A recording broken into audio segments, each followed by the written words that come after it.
Hey there. Welcome to the More Than Anxiety podcast. I'm Megan DeVito, and I help ambitious women break out of the anxiety spiral so they can stop overthinking and actually enjoy life. This podcast is all about real talk, simple shifts, and light bulb moments that'll change the way you think, feel, and show up for yourself and everybody else in your life too. You'll get straight up truth, actionable steps, and the inspiration to finally break free from the stress and second guessing. Let's get to it.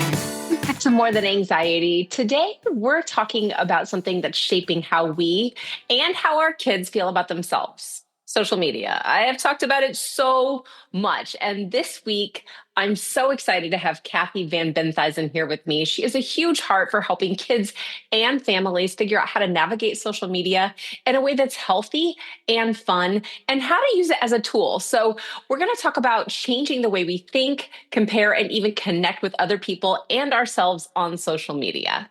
Before we get into the hard stuff like social media and anxiety, I wanted to share this really great story that Kathy told me about something that she did in her classroom, something that is so simple. It shifted the entire energy of her day and her students' day. You can use this yourself. So I did affirmations with my class because I would greet them at the door. Good morning, Megan. How are you?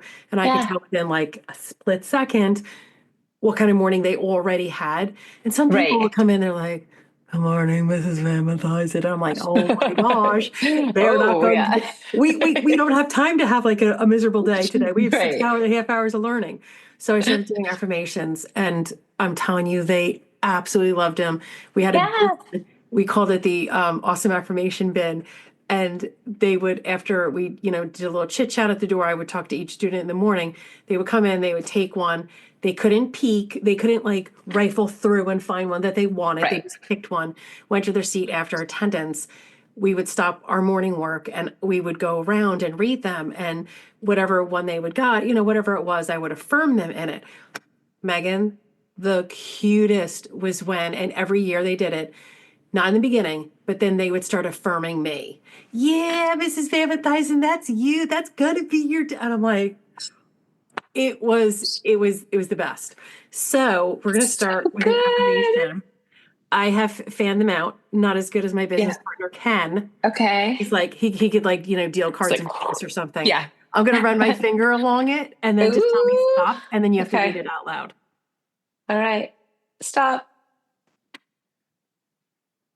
Okay. All right. Here we go. Here we go. Oh, let's see. I think big. There's always something new waiting for me that offers opportunities to help and inspire others. Yes, you are. Yes, you are. And I'll I send it love to you it. later. That is so fun. Yes, we do it. Megan, I'm telling you, it is okay. So I did it for about 15 years before I retired. And when I came to the office, my business partner, he had never done them. And I was like, "Hey, do you want to do them?" And sometimes you're not really sure how a guy is going to react to something. Right. But a woman's like, "Yeah, we're going to do it." And sometimes guys are like, He's like, "Oh, sure." We started doing them. And oh my gosh, he loves them. So now, anytime we meet anyone in person or anyone via Zoom, we always do an affirmation first.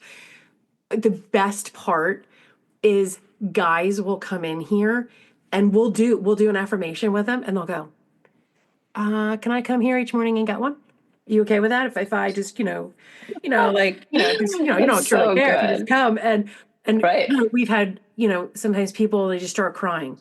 "Oh my gosh, how did you know that I needed that?" That's exact. And I was like, "I didn't know you needed it. You picked it." Yeah, don't look at me. Kathy doesn't just talk about this. She works with families, with schools, and with individuals to show how we interact with technology and with ourselves. And I asked her to share a little bit more about the work that she does.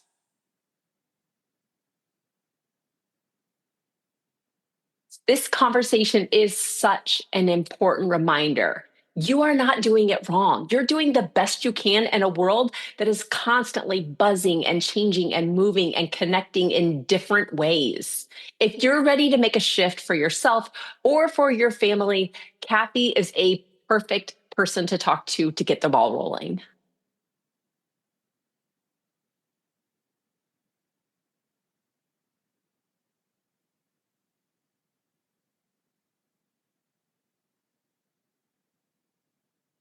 my son and I were driving up to see his sister, my daughter, at college, and she had been saying, "You have to bring this one picture. You have to bring this picture. It's really important. We're putting it on the wall. It's part of our decoration, blah." And she had talked about it. Don't you know? We left. We got in the car. And we totally forgot the picture in the garage. We actually had it sitting out. So like as we walk out the garage, we're gonna get it. No, we both missed it. So we're on the parkway at this point, and all of a sudden I see the picture sitting on the garage, like up against a bike, and I said, Bud, oh my gosh, we forgot the picture. You know what? Let's just go back, take this exit.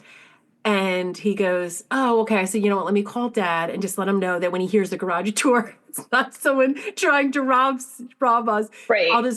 So I call my husband and he said, what's up? And I said, hey, I forgot the picture. I'm going to be back in 5 minutes. We're not going to come up, just letting you know. And he said, okay. He goes, just make sure you're driving safe. And I said, oh, of course. So we get the picture and we leave. And I was talking to someone and it like hit me. I said, hey, Luke, when I said, oh no, we forgot the picture, what did you say? And he said, I said, okay. And I go, what did I say? And he goes, you said, get off at this exit. I said, did I say, I'm so stupid? Or, oh my gosh, we're so dumb. We've been talking about this picture for a week. How could we forget it? We're idiots. And he goes, no, you just said, get off at the next exit. And I said, that right there, we have to almost train ourselves not to do that. Oh, so dumb. Oh, I'm so stupid. Because how could I do that? Yeah. Because we're filling we're almost our own worst enemy sometimes. We trash talk ourselves. So, and we do. What's the big deal? We made a mistake. I forgot something. It's not the end of the world. Last night, I'm taking my daughter back to school. She'd gone on a camping trip. She had borrowed my car. She came back so that I could take the car, bring her back up to school when I'm going to leave. And she's in an apartment. She lives up there. Yeah. And we get out of the car. We open the back, start taking stuff out. And she goes, okay, my keys to get into the building and then the key to get into the apartment, they're on your spare key. And I said, sweetie, why would I have my spare key with me? She goes, oh my gosh, Mom, I am so sorry. So she has roommates. Let's call the roommates. Nobody's home. We can't get in the building. And we end up, I have to drop her off. We try to figure some stuff out.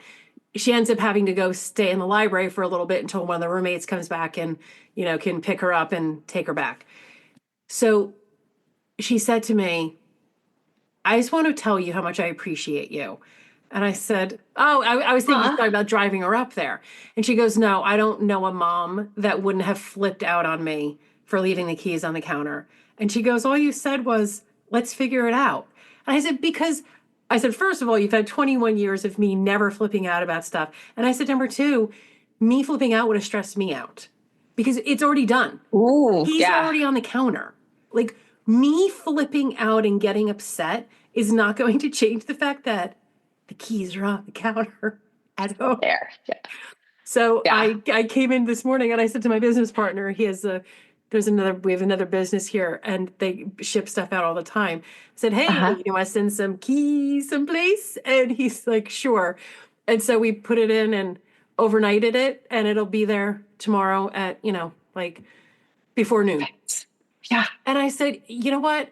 It could have been such a miserable experience for both of us because I still had an hour and 15-minute ride home. So I could have been annoyed going home thinking, oh my gosh, I can't believe she forgot. And you know what? In the scheme of life, Megan, it didn't matter. It didn't matter. We had a great ride up. We chatted the whole time. And I didn't want that to the last thing that we do is be annoyed at each other and she actually felt so bad that she was like, she goes, I'm just appreciating you right now that you didn't even do anything. She's like, you just said, okay. And I'm like, because it's so not worth, it's like that energy. What do I want to put out into the world? Do I want to sit there and say, I didn't say, oh, I was so stupid for forgetting the picture that you needed? Or why would I say to her then, oh, you're so dumb for forgetting your keys? It's the same thing. How we speak to Mhm. ourselves is just as important about the way we speak to other people. Now, I want you to imagine how different that feels compared to what our kids and maybe what you and I are exposed to all day long on social media. Instead of affirming, it's this constant scrolling, comparing ourselves, questioning if we're good enough, wondering if we're doing the right thing, wondering what's true and not true. Let's talk about that. She said, people repeat the thoughts that they have like they're the ticker at the bottom of the screen on the news channel. They just roll around and we just keep reading them and saying, that's the truth. That's the truth. Yes. It's Yes. not. I, you know what? Oftentimes it isn't. It isn't Right. what the truth is, and yet we believe it because we keep rolling it through. Right. And if we think it and it feels really real, I mean, especially if we're mad about something or we're anxious about something or anything else, it feels really true. Yes. Yes. It does. It does. And I think that's where we have to say, okay, what is the truth? Instead Yeah. of just believing whatever lie we've been fed or we told ourselves, or, that's just always Mhm. how it is, whatever it is. I mean, my husband, I remember one time we were just talking about something, and he said, "Oh, you look beautiful." And instead of saying thank you, I said, "Oh, well, this outfit I got, whatever." I minimized it, and it didn't cost Right. that much. And he said, "It hurts my feelings when you don't Mhm. just say thank you." He goes, I see you like that, and it actually makes me feel bad. And he said, and here's something else. If we didn't have kids at this point, Mhm. if we ever have kids, I never want them to hear their mom talking bad about herself. Mm. I know. Done.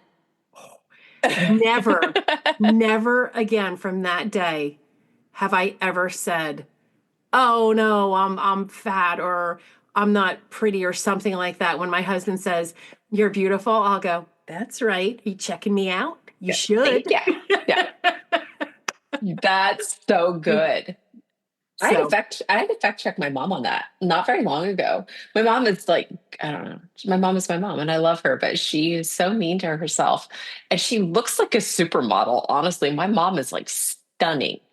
Um, and I was like, I hate it when you say these things about yourself. Like, honestly, it makes me feel terrible. I'm like, just stop it. I'm like, tell dad, tell my brothers, do whatever, but like, don't say it to me anymore. And she's like, what? And I'm like, don't say that stuff about my mom anymore. Like, it's so mean. wow. It's but you know what? Maybe you planted a little seed I hope in so. her. I hope so. She's I gonna don't know that say, she "Oh, really heard me, but I tried. You listening to me? I have something really deep and important to say. Right. You should be Yeah, I listening." think I like was teared up. Like I thought it would be impactful. I don't know how impactful it was, but maybe that's pretty ingrained. But yeah, I think it's so important for people to know that. Yeah, it is. I mean, Yeah. we get one life here, and we get Hmm. one time, and we don't want to be filling it with all this stuff that's negative. And I think that's part of why, even for me, when I retired from teaching and came to conversation, was because I was seeing Hmm. the negative impacts of technology on kids. So I'll go back to the story that I had said. I greet the Yeah, kids yeah, at the door every single day. And I would say, "Good morning, Megan. How are you doing today?" And I would expect two things: eye contact and a response. My first yes, year teaching, every single student on the first day of school looked me in the eye and responded. yeah. And fast forward to my last year of teaching. So 30 years later, Hmm. one student on the first day of school Oh, looked me in the eye and responded. And it was December, and I'm still saying to kids, "You need to look me in the eye. You need to respond." yeah, And I know that there can be, a couple of factors, but the biggest factor is technology. Kids are now right. used to heads down in devices, scrolling. Yeah, And then we as a society, we as parents, we normalize it. We say, oh, that's just how kids are. Okay, no, it's not, because No. I don't know if I told you this, but I taught my entire 30-year career in fourth grade. So Ooh, I've had a God bless long, you. I've had a long study of 9 and 10-year-olds. 9 and 10-year-olds 30 years ago could look you in the eye and respond. Don't tell me, oh, we're just so no, we're not. That actually, then that's saying we're getting worse as people. That we now 9 and 10-year-olds don't even have the capability to look you in the eye and respond. Absolutely, it was technology. And I remember probably about 5 years before I retired, I started to notice a decline. And that was absolutely when there was more social media on the scene, more cell phones. Kids are starting to get them younger and younger. And I was like, wait, I'm noticing a shift in how kids interact with each other. And I had talked to my husband and I said, I had already started with conversation. We were a whole nother, before then, but the original part was to help parents to be able to monitor their kids' tech use. And we found that that's kind of a struggle because it's really the parents trying to do everything, but the kids aren't involved. And it's so important that if you are going to manage tech, you have to have the kids buy in. They have to be a part of the solution. Otherwise, it's never going to work. But that was my precipitous when I saw what tech was doing to kids. I said, I can't stand by and watch it anymore because we can't keep going down this path and expect that we're going to have kids who are competent, confident, resilient adults if it's almost like there's two worlds. There's the physical world that we live in, and then for these kids, they have this digital world that they're living in that's not even real. So they're over here in this real world experiencing, hopefully, life. And then they have this digital world where when you think about it, my business partner, we were just talking about this morning. In the real world, you use all five of your senses. In the digital world, maybe one? Maybe hearing and seeing, Okay, maybe two, two. maybe two. Yeah. Maybe two. Yeah. I wouldn't count touching the screen. That's No, not no, a no, no, thing. that doesn't that doesn't count because it's not Mm-mm. it's not that same It's not a thing there. tactile. Right. Yes, it's like you're not Yeah. feeling like a soft bunny that you're petting. Right. So we are taking away actual experiences from them. And we need that as humans. We have not technology for all the years that we've existed on Earth. Technology has not made us better, and has not made us smarter. I really don't. Do we have access to more knowledge? Do we have access to more information? Yes, absolutely. But I don't know if we've really ever changed biologically that we're better. I actually think we might be worse because we're not even connecting with people in real life. And that's what we're wired for. We are wired for connection to, when we see each other, to give each other a hug, or, to ask and interact about your day and how things are going. And without those things, we cannot thrive as people. Love that I seriously, right before I got on this, I was, of course, scrolling on social media and I saw this post, and this woman said, I think that social media should turn off at 7 p.m. And I was like, I've been talking about this. Remember when we were little and the TV, the national anthem would play and then it would go dark and then there was no TV? I was like, why would we just not have hours? I mean, turn it off. Like, you can't go to you don't need it at 2 o'clock in the morning. You don't need it at 9 o'clock at night. So I said, yeah, that would be great. And I just saw this comment that it made me angry, it made me sad, but it was like, but then we wouldn't have any meaningful connections after 9 p.m. with people outside of our geographic area. And I'm like, go outside, man. Like, I was like, it's so much with the kids in the classroom, and they don't make eye contact and they mumble, and they're so in their heads all the time because they're not actually speaking words. They're just typing things. But we also have a group of parents who are like, but I mean, they're in the same boat. Yes, because parents are just as addicted to it. Absolutely. So I was reading, I'm actually going to make a post about it. This parent had a 14 and a half year old girl and does great academically, is in Mhm. sports, does all this stuff. And the mom said, but when she gets home and gets on her phone, she literally turns into a different person. She's Mhm. nasty. She's rude. We want her to get off. She starts yelling. She eats while scrolling through a device. And Mhm. she said, I don't know what to do. Megan, I'm scrolling through and I'm like, oh, okay, let's see what people are Yeah. suggesting. I didn't find anyone suggesting anything. What I saw was following. Oh, I'm following. Oh, I want to know Me too. what. Yeah. I have no idea what to do. It's happening with me also. Does anyone have? I don't have a solution. I just think, and I'm thinking, I do.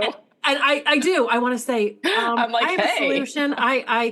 It's probably one of those like it's not the place for me to say, hey, you should try a conversation. We can help families to, reduce the Yeah. influence of technology because I want to just continue to see where because like I'm not trying to go in and sell, but that's what is so frustrating sometimes. One of the biggest questions that I hear from moms is how do I even start this conversation with my kid without turning it into a fight or a total shutdown? So I asked Kathy what she sees working in homes of people that she works with right now. Parents see what's happening with their kids in regards to technology. Mhm. And then they feel the pressure. Oh, it's almost like a social conformity. Mhm. Everyone else is doing it, so I must have to. Everyone else is giving their kid a phone, so I should do the same thing. Mhm. Everyone else is doing it, so it can't be that bad. Yes. Yes, it can be that bad. Mhm. Yes, it is that bad. And parents, I just almost throw their hands up and say, well, what can I do? Everyone else has it. And that's not an answer because Mhm. our job as parents is to raise these productive human beings into Mhm. adulthood. Mhm. And giving them technology and expecting them to be able to be at their best is not going to happen. You will never hear us say technology is bad. We never say to put it away, to stop Okay. using it. But what we do say is you need to educate yourself. You need to know what it is that is happening to you as a result of this technology so that you can use it in a way that benefits your life. We always say use technology as a tool, not merely Mhm. as entertainment. Yeah. And I like when we go out and speak, the most frequently asked question is what age should I get my child a phone? And Megan, that's not the question that they should be asking. The question Mhm. should be, when is my child ready for a phone? So what we ended up doing Yeah. is we developed this resource for parents, and we just call it the phone readiness assessment.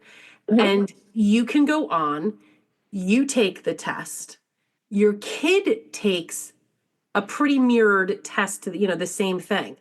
Yeah. You just word it a little bit differently because it's a kid taking it. And then you Sure. compare results. And the test has four components to it.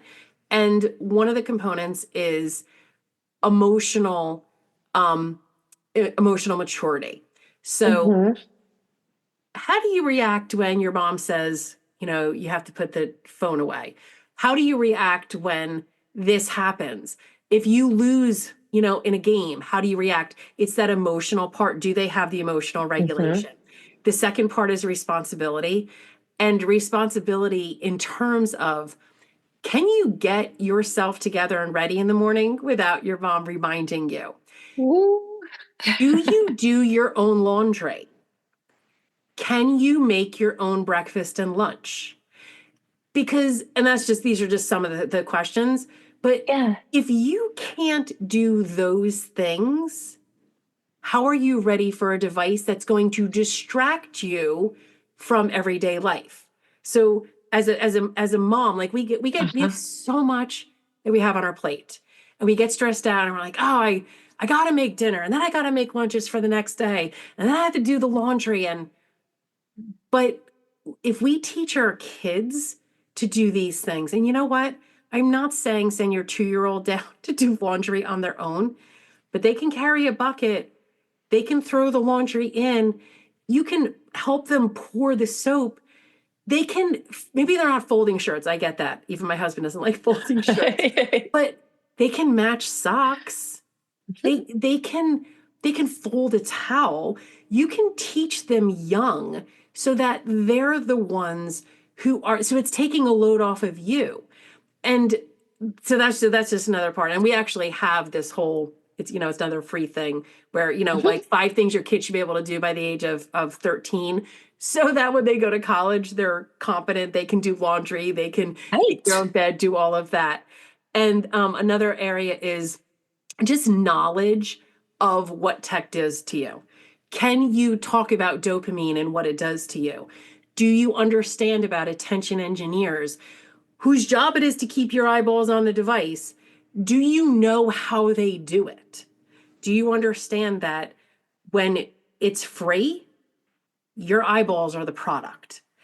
And so having a kid be able to explain those things, that actually helps to change how they feel and how they interact with it. And I actually went through a couple of conversation experiences with my 4th grade class.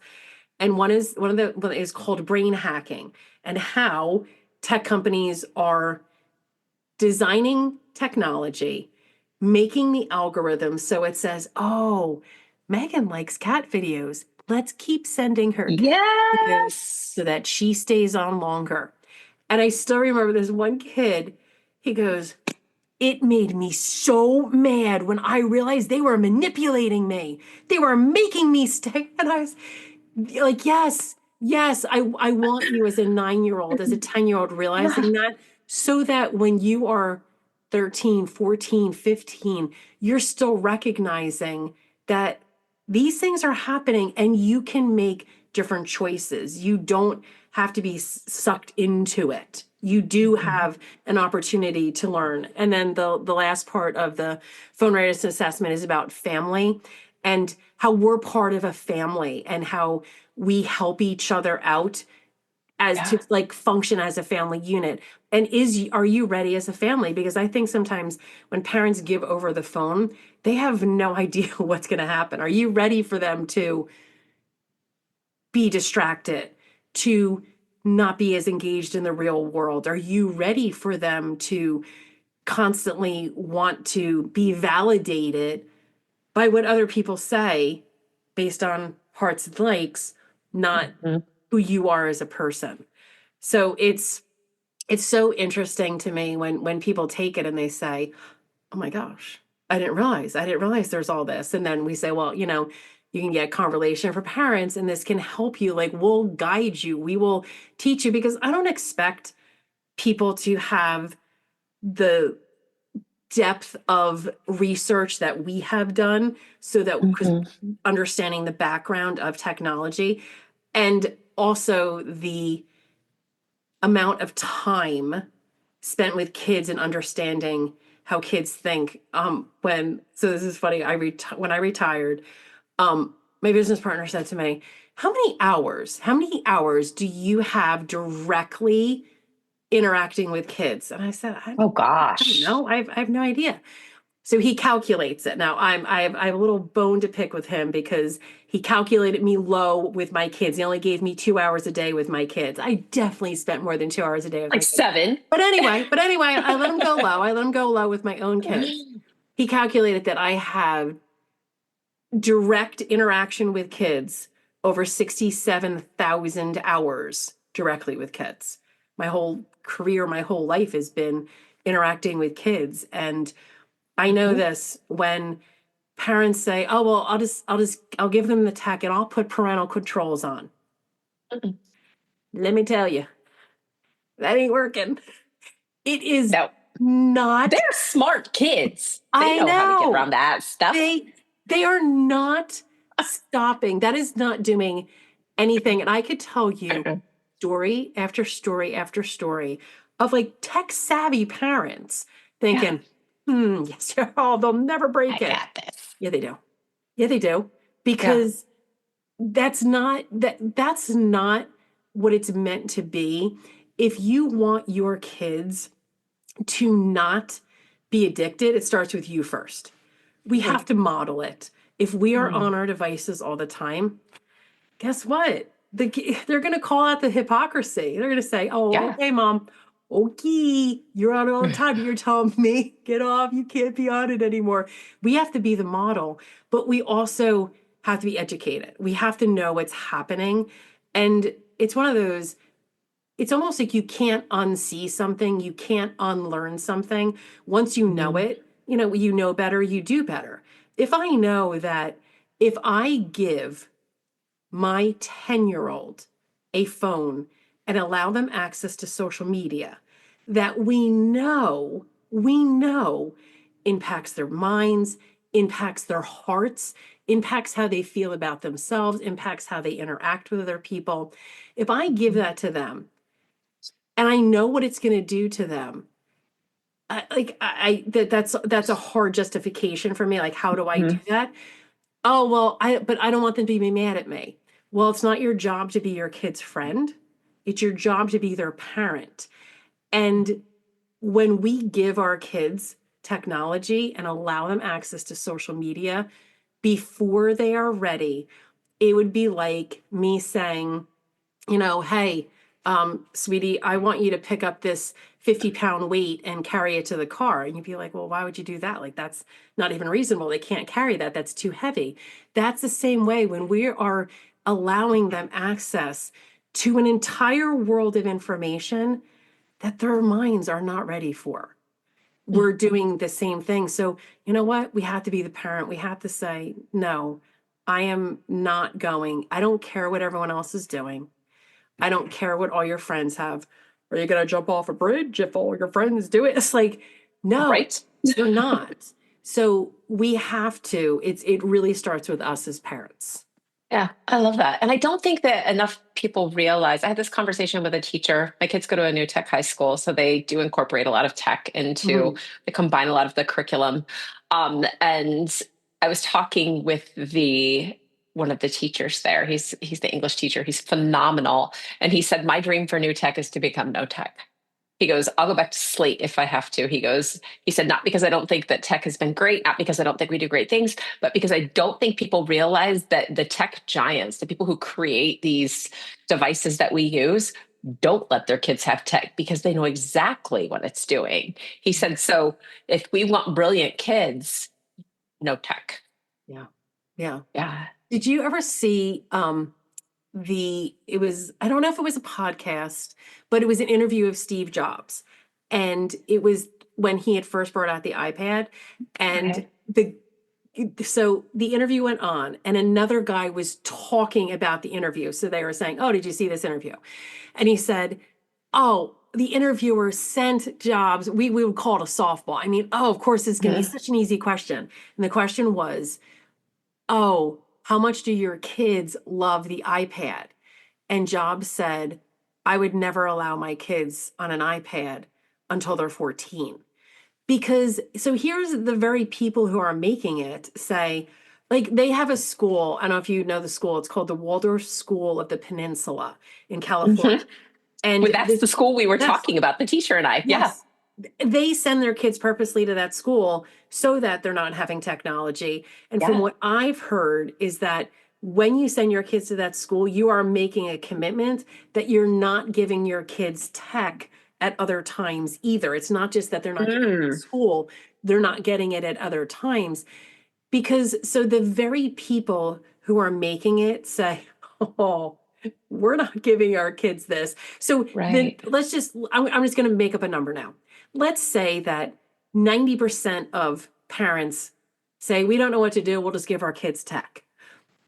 The 10% that aren't, a good portion of them are the people who've made it because they know that, oh, that's not a good idea.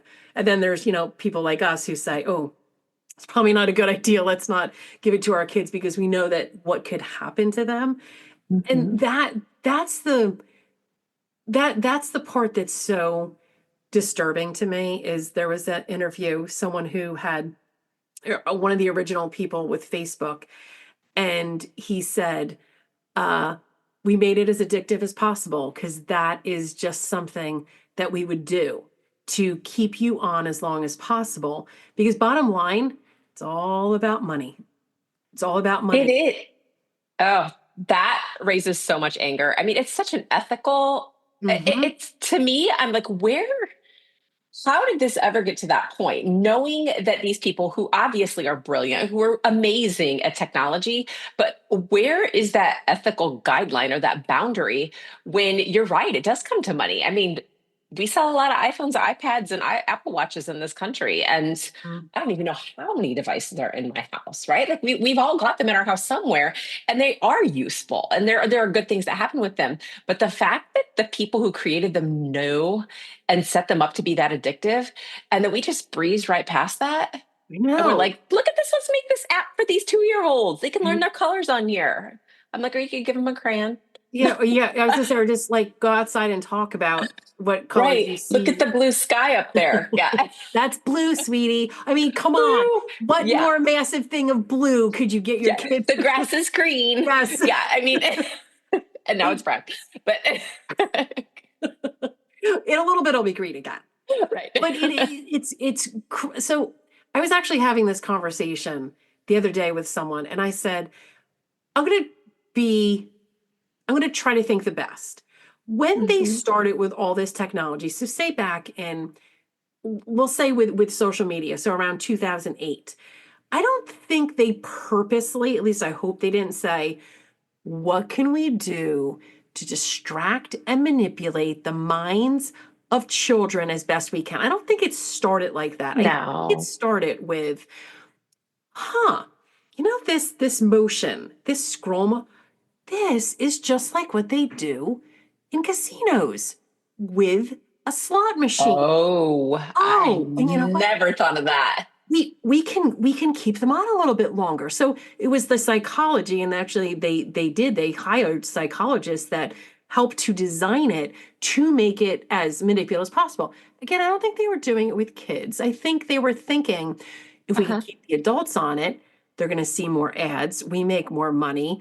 They're going to buy things with all the ads. So we're just going to there's going to be plenty of money going around. So this is a good thing.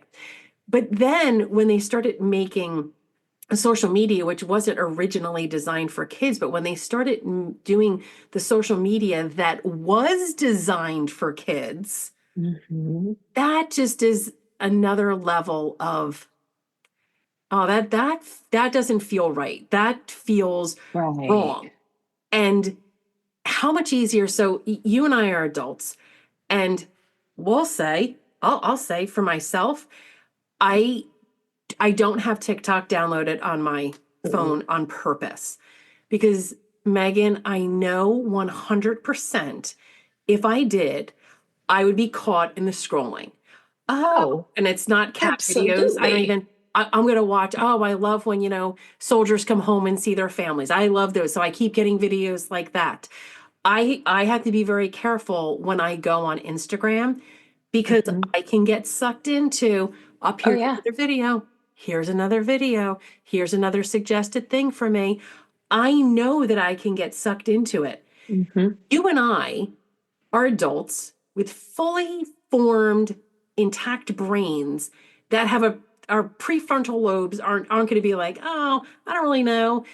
And we struggle with it. So how much in the hands of an 8-year-old, of a 10-year-old, of a 12-year-old who don't have that same cognitive ability that we do? What do we think is going to happen? Of course they're going to become addicted. And so back to that story of that girl, when, the 14-and-a-half-year-old and the mom saying, I don't know what to do. A lot of people said that's addiction. If her personality is changing from great grades, everyone loves her at school, she's doing great in sports, everything is wonderful, to nasty, sullen, arguing, being unkind, that's an addiction. Yeah. And that's what we've done to kids. My thought is, now that we're in this position where we do have not just kids, but adults as well, who are all doing this all day long. We don't look up, we can answer people all of a sudden. And oh, I'm going to get slapped for this one. All of a sudden, we have so many more people with ADHD, and we've got so many people with so many more mental health issues, which we know are directly correlated to the phone. Mm-hmm. But then let's top that off with, now that you're addicted to this, if you want to put it away, you have to detox. And you have to deal with some pretty scary emotions, and people aren't willing to go there because there's a cheap fix. There is, there is, and it is. You're so right that it is a detox, which it doesn't feel good. So No. we'll just take it back. And when you just said before about the mental health issues, so the CDC had put out a study from 2011 to 2021. They didn't actually release it until 2023, but it's still this 10-year study. That 10-year span, Megan, is really when social media, when all of them started, I mean, they're out there full force. They found that 57% of female students surveyed reported persistent sadness and hopelessness. 57%, that's more than half. That's horrifying. And why? And it's not, if you look at studies of depression, anxiety, depression, and suicidal ideations from the 1970s till about 2008, it's like this.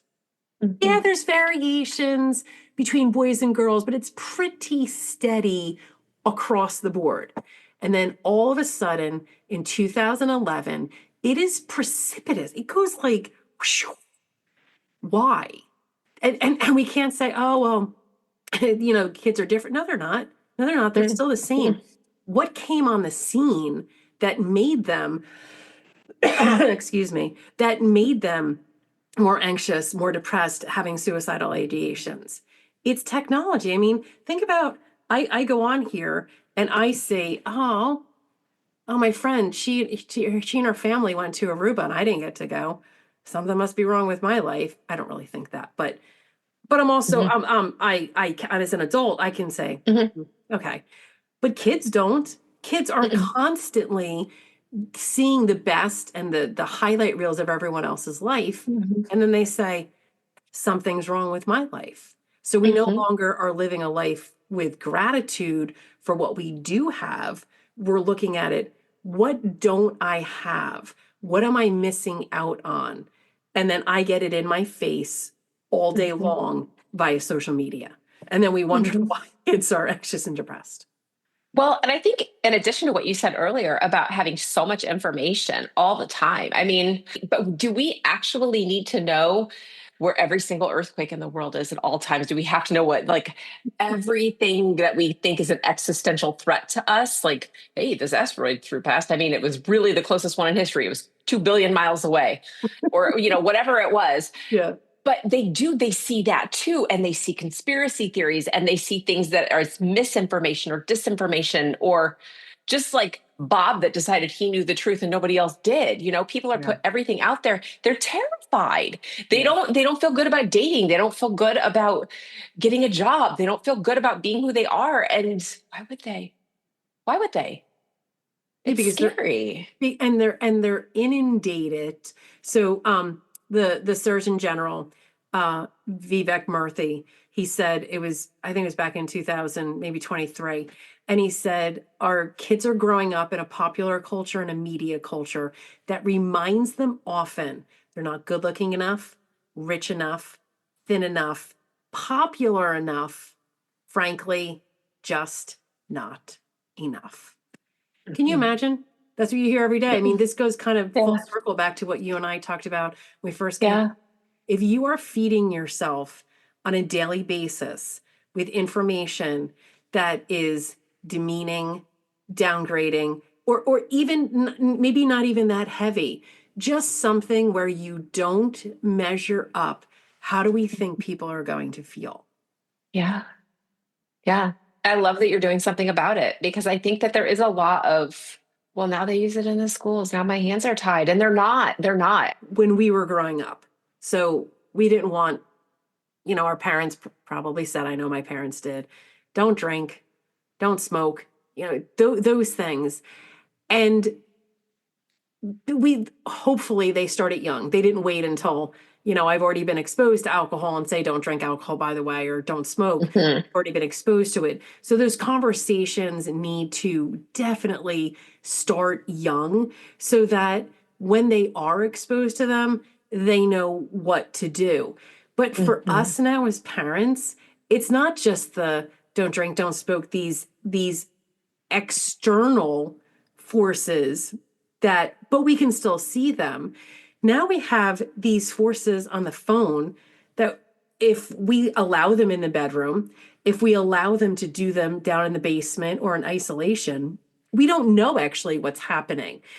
Mm-mm. And that's where I think we go back to we can't just hand over a device to a kid, just like we don't give our kid, I don't know how old your kids are, but both my kids drive now.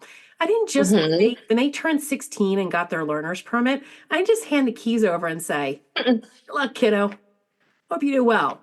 But we don't say to our kids, here is a car, good luck. But we're Right. doing that with a phone. I mean, think about a phone. The phone is probably one of the riskiest things that they're going Yeah. to drive in their lives, and yet we just hand it over. We don't do any training. And that's where we say with conversation, that's what we do. We're going to help bring parents up to speed because we don't expect you to know all the tech, but we'll help you to understand this and then be able to teach your kids about it, because this is it's I don't think I'm exaggerating and I don't think I'm overstating it when I say what we do today when it comes to our kids and technology will literally impact the trajectory of the rest of their lives if we don't do it well. I think you're spot on. And I think that we see that. We see employers saying these kids, they're not showing up for work. Like there's all kinds of things that we can blame it on. You can blame it on whatever you want. But part of that is like, I mean, I would even venture to say the apathy that I saw in my last year of teaching, just that like I don't even know how to describe it other than Yeah. a shrug and like I think the apathy even is sort of like, why would I? Why would I do that? It Well, is. It's so like I don't know if they're chasing dopamine. I don't know if they're chasing something they saw on social media. I don't know what the story is, but there's so many factors, I think. But they all, whether it's what they're seeing, whether it's what they've been told, whether they think it's a social movement or a conspiracy theory or a lack of dopamine, I think it all goes together. yeah, I do. And I think everything that you just said is still tied back to technology. I Absolutely. mean, where are they Absolutely. getting all this information? Where are they getting Right. their conspiracy theories? Where are they getting their misinformation? It does. It's all tied back to technology. It is. And I was listening to someone talk today, and we were talking about how kids need to get outside more. That Yes. put the phones away, get outside in nature. And I was thinking to myself, you and I know what it's like to get up in the summer, get on our bikes and go ride. And, my mom says, don't come Yeah. back until, lunchtime or whatever. Right. Our kids don't even know that. This Mm-mm. next generation doesn't even know what a childhood that we experienced is like. They have no Right. idea. Oh, Mm-mm. want to play? Oh, you can go to a park. You can go to the beach and not have your parents with you all the time. And here's something else, Right. Megan. I disagree when people say the world is less safe. I disagree. No, it's not. I don't think it is This either. world is not any less safe than it was when we were growing up. but Mm-mm. actually what's less safe is what they experience online. That And is, we just know about it more. I know, It's I we know. just find out about it 10 seconds after it happens. I, our world is not less safe. The internet is less safe because people are Yeah. meeting up with, I can't even tell Yeah. you how many times I hear about, oh yeah, my kid is, messaging a stranger. No. Megan, we couldn't have done that. No. We were looking at kids' faces on milk cartons. Mm, hmm. And I used to play on the train tracks and be afraid of like hobos and like people jumping off a train and taking me, which wasn't going to happen, but I was terrified of it. But yeah, I mean, I agree with you. I don't think the world is less safe. I think that the same things have been happening forever. I mean, we can read a history book, Yeah, right? I taught yeah, history long enough to know what was happening. And I think we see that on large scale and small scale. We just know about more of it. yeah, yeah. And so, yeah. I mean, and we have put in an effort to keep our kids safe, we're not allowing them to have a childhood because we Right. say, okay, well, I have to, I can't let them go and ride their bike to the store to get a bottle of ketchup that I need for dinner because Right. they might get abducted. No, they're not going to get abducted. Oh, I mean, okay, in a rare case, I understand that something like that. But okay, so I send my youngest and I sent him to the store to get was a bottle of ketchup. And he mhm. goes and he gets it and he has to pay and he has to get change and he comes home and he says, "Oh my gosh, you're not going to believe this, but when I was at the traffic light, it was I had the walking person and they just went. People went in front of me." And I said, "What did you do?" And he said, "Well, I stayed there because I didn't want to get run over by a car." And I'm thinking, exactly, exactly. Like, did I need to be there to say, "Oh no, honey, don't go, all cars are go flying in front of you"? He Right. figured it out. And so what happened was someone stopped and saw him and realized like, "Ooh, we probably should have let him go." And then he Right. went, but someone else stepped in. No, I didn't need to be there. He Mm-mm. wasn't 5. And he, you know what? He came home and he's like, "You know what? It actually felt pretty good that, you know what? I had to figure it out. I had to figure it out on my own." And Mhm. that is actually what grows kids. That's what grows their confidence. But if we're Mhm. constantly, oh, I'm gonna monitor everything that you do, and every time you make a mistake, I had someone tell me that their child was speeding, and when they got home, they yelled at them. And I thought, wait, what? Like, how did you know that they were speeding? Oh, I did Life 360 on. Okay, but you know what the best thing probably was? Let your kid keep speeding. Hopefully they'll get stopped. Hopefully they'll get a ticket.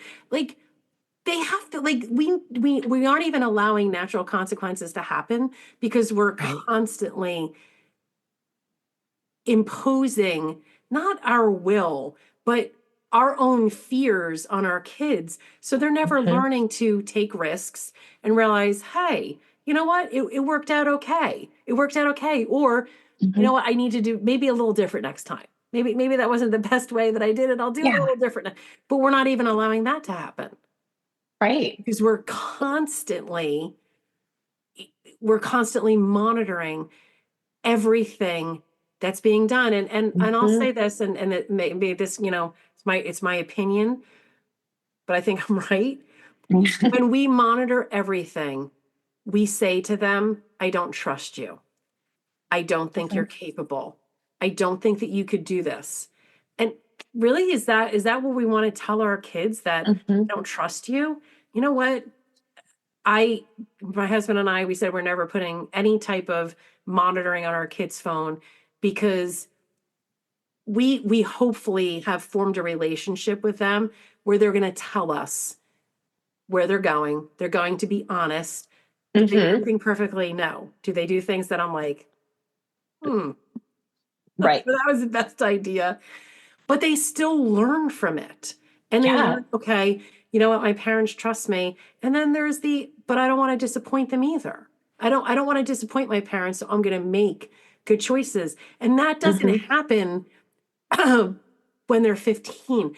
that happens in the relationship that you have formed with them when they're 2, when they're 3, not being on your phone all the time, interacting with them, playing with them, having conversations with them, because yeah, they do understand.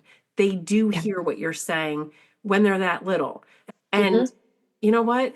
We want our kids to be able to, you had said something earlier, and I was like, oh my gosh, kids don't even want to go to a restaurant and order food because they're so used to having their heads down in devices that they can't even order. Like, it's a real thing. I think it's, I don't even know what it's called, but like menu phobia or something. They don't want to have to order at a restaurant. I've seen this at work. I work at a coffee shop and I've seen kids whisper to their other friends and they said, she said that she wants this. I'm about ready to say, well, if she wants it, she's going to tell me herself, but that's not my job because I'm not teaching them anymore. But I sit there and I'm like, you kidding me right now? I'm like, you're making your friend order. You're standing as close to me as your friend, but they whisper to their friend, like, she won't do it. And I was like, oh, you are so lucky that you're not in my classroom right now. Like, See, you know what, Megan? I'm serious. If I was working there, I would be like, oh, I can only take orders from different voices. I can't hear it. If you order the 2 things, yeah, I can't hear. it's Can so your friend crazy. order? That's insane. How bad do you want this chai? Like, yeah.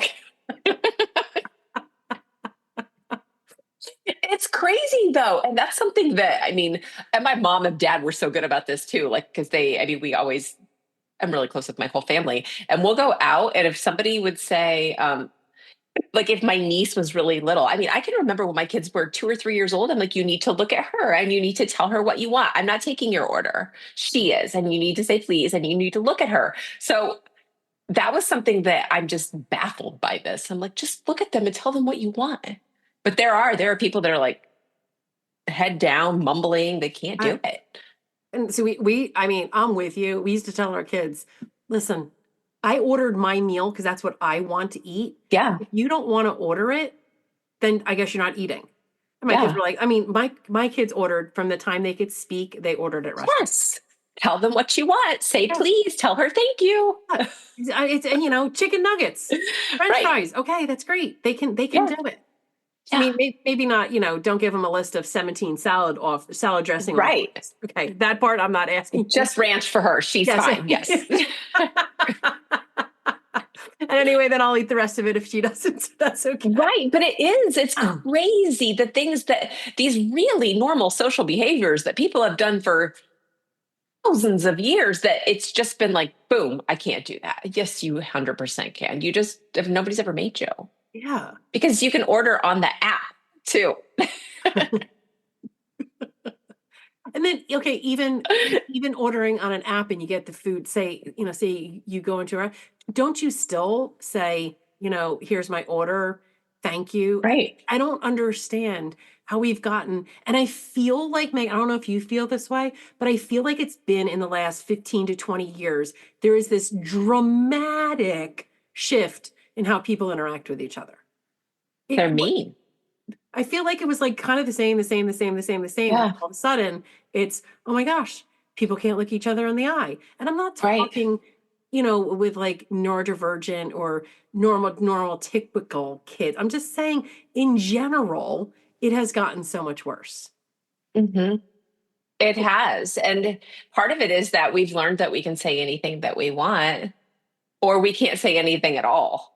Like we don't have that in between anymore. If I were online, I would tell you exactly what I thought of you. But since I'm face to face, I won't even look you in the eye. I'll just get in and do it online. Whereas opposed to like now, I mean, even having a conversation about something that we disagree on, everything is it's recorded or it's, you know, I don't have any way to understand your point of view because all I know is that I can read it or like it or not like it or, you know, block you or anything else. Like I would venture to say we've lost part of our humanity, which seems really extreme. But there are times when I'm like, what has happened to us as a society? Not specifically teenagers or parents or even Americans, but I feel like we've lost a lot of humanity. Yeah. And things that we would never say to someone face to face, and yet Oh, we feel emboldened, we feel enabled if we do it behind a keyboard. Because if I said to you, Megan, you have ugly hair, and I see you go, I can be like, oh, I saw Megan's face. I think I hurt her feelings. That wasn't nice. I should probably do something differently. But when I put mhm. it on, I start typing it away and I hit send and I never get to see your face. I don't know what your reaction is. So you know what? Hey, look what I can do. Look what I can say. And Mhm. that is not how we are wired as humans, Mhm. just to be passing these messages because you can't tell. You cannot Mhm. tell. I'm sorry, even putting an emoji that does not mean anything. What does that mean? Like, Right. that's where we're at now. We're just going to send Mhm. emojis to people to say how we feel about something. That Right. doesn't, that's not, we're not better off. And I feel like we have lost, I don't think it's an exaggeration saying we've lost part of our humanity because Oh, that's painful. That's like nauseating, isn't it? I mean, yeah. And I think it's something that we have to, I don't want to see, maybe this is me being old, but I don't want to see us be okay with that. I don't want to see my kids. I don't want to see society, the world, or anyone be like, that's okay. This is just what we're going to turn into. I'm like, no, I don't want, that doesn't seem like a good place to be.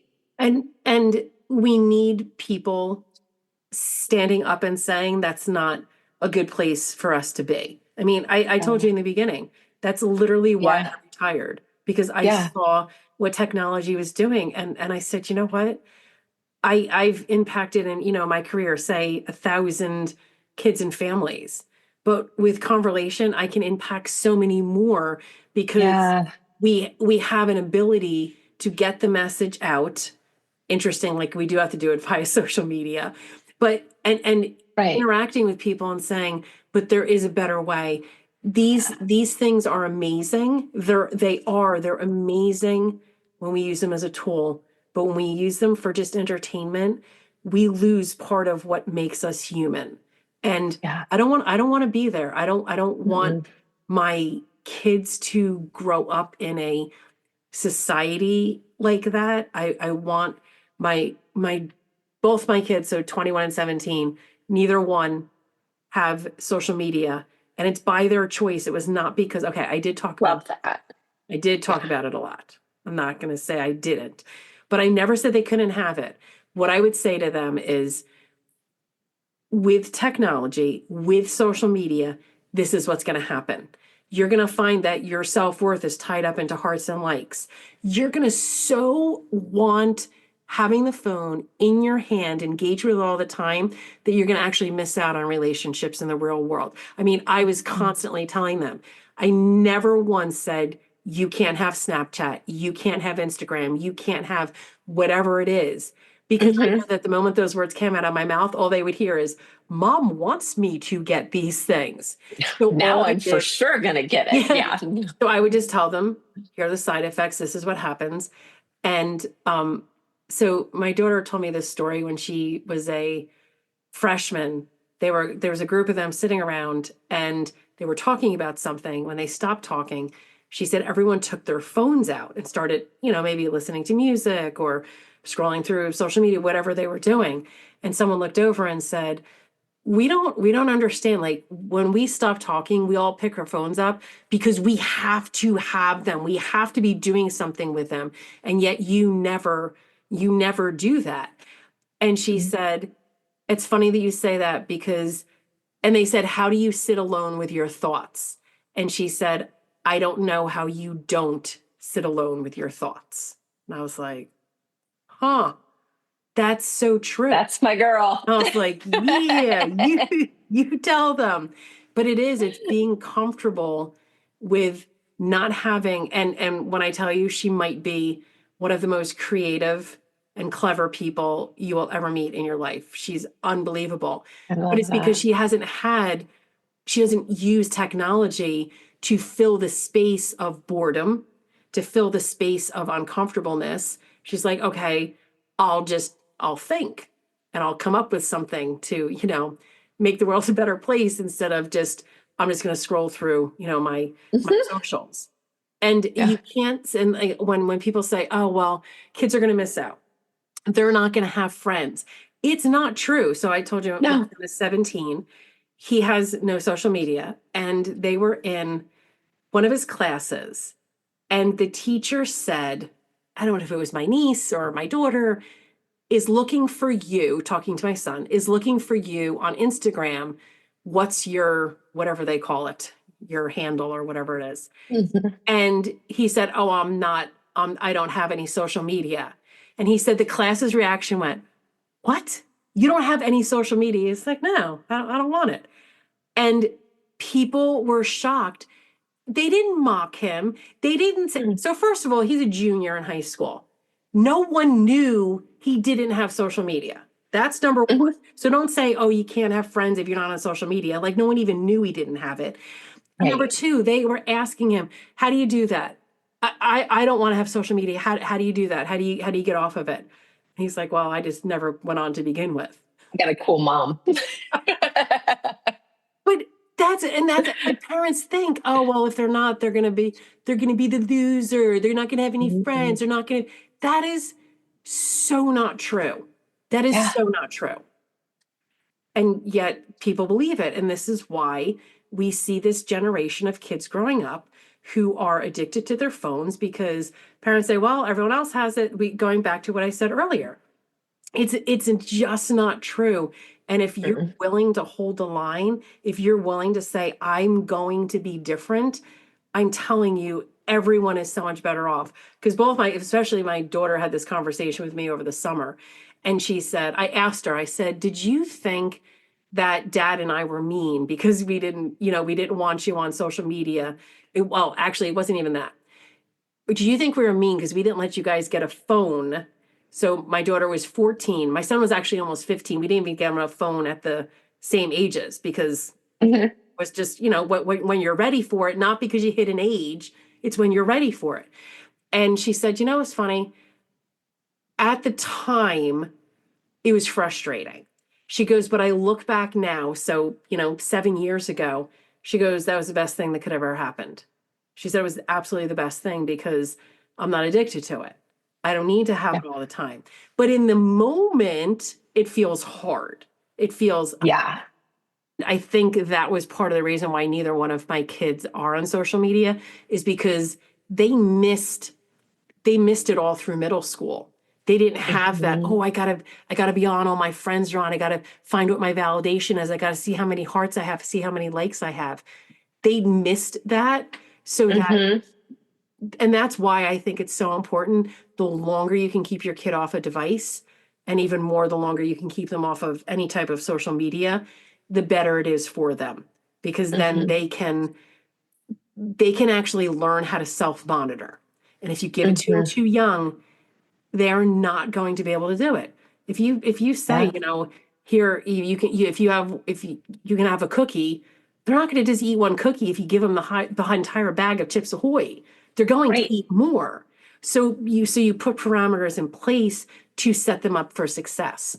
And the way that you do that is not giving in when their minds aren't ready to handle the information. Yeah. I love it. I got to know more about like how you do this. Tell everybody who's listening where they can find you because this is so important. Do you work in Indiana? Can I hook you up with all my friends here? You still can hook me up with all your friends, but it'd have to be on the internet. So Right. Conversation, you can reach me at Kathy at Conversation is my email. I am Mhm. on LinkedIn as Kathy Van Benthuysen. And we have our website is conversation.com. And we actually have two programs, one for schools and one for families. And um, I mean, I know in schools we've had, schools ordering now for the fourth year because they know it's essentially what we want to do is we want to help families to reduce the influence of technology on their lives. And the way that you do Mhm. that is not by saying you have to put it away, you have to stop using it. We want to teach kids and parents how to use these devices so that they serve them and Mhm. not the other way around, not the where they're being controlled by it. And Yeah. I think, not just because I was part of the development of it, but I think it's something amazing because people talk about the problem, but I have never heard of a solution. And we feel that conversation is the solution. If you go through this, you will see a difference with your kids in how they engage with technology. I love it. It's so important. It's so, so important. Like we are on the cusp of some really, really amazing things, but also some really scary things. And I think that nobody taught us, right? Nobody told us in the beginning. And now And how would we know? We're playing catch up, right? We're Yeah. playing catch up. So Yeah. you do great work. Thank you. Thank you. Thank you. Yes. Hey there. Before you go, I just want to say thanks for hanging out with me on More Than Anxiety. If you enjoyed this episode, be sure to subscribe and leave a review so that other people can find it too. And if you're ready to quiet your mind, stop overthinking, and actually enjoy your life, there are 2 ways I can help. 1, I have a group called Ambitious Overthinkers Anonymous. It's my monthly coaching community where you'll get live coaching, real talk, and a super supportive crew who get it. And the second way is through one-on-one coaching. So if you're ready for a deep, personalized support to help you feel calm, confident, and in control, head over there. You can find both of these places in the show notes. Just click the link and let's talk.